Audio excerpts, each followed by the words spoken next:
Good morning, traders. This is Frank Cholly with RJO Futures in Chicago, coming to you Tuesday morning, May 21st, with your grain market morning commentary. Currently, grains are trading a little lower across the board. Actually, corn is a lot lower. We're 14 to 15 lower in the corn, we're 4 to 6 lower in the soybeans, and 9 to 10 lower in the wheat. Outside markets, dollars up again. This dollar's been putting a lot of pressure on commodities lately, and no reason for us to expect that to change much. But you know, grain's trying to trade their fundamentals here. Yesterday, we got the weekly update from the USDA on planting progress, and we had a big jump in planting progress in the corn. We're at 71% complete versus a week ago, just 28%. So we're virtually caught up there now. And the corn market, you can see, is breathing a sigh of relief. We're 14 to 15 lower. New crop corn, perhaps we see a test of that $5 level, maybe even $4.90. But at some point, look, we're going to start talking about the weather again and hot and dry and the later pollination this year. You know, we're going to be in the hottest part of the summer. That could have a big impact on the yield. And right now the market's still, you know, looking for somewhere between 158, 160 bushels per acre.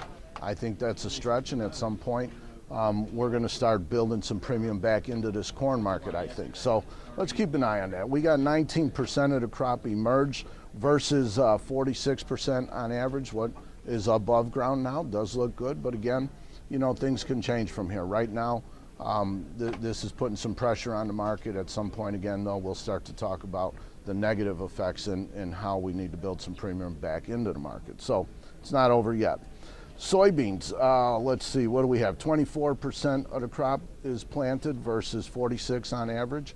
We're going to see some shift of acres away from corn into the soybeans. We're looking forward to a big crop in November. So that market's kind of weak, but July has been very strong.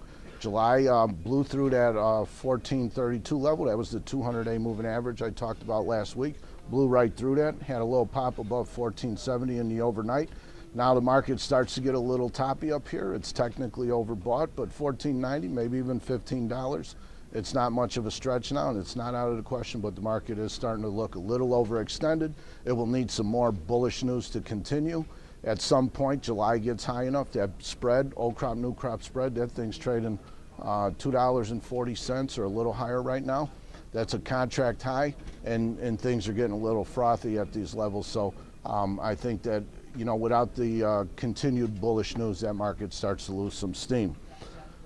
Wheat's probably going to continue to follow corn. On the winter wheat crop condition, we have just 31% good to excellent. That was a downtick from the previous week, 41% poor to very poor. So that crop does look to have some problems there, but right now it's following corn. Corn is weak. Wheat is going to follow corn, and at these lower levels, though, you know, perhaps it starts to get attractive to the bargain hunters.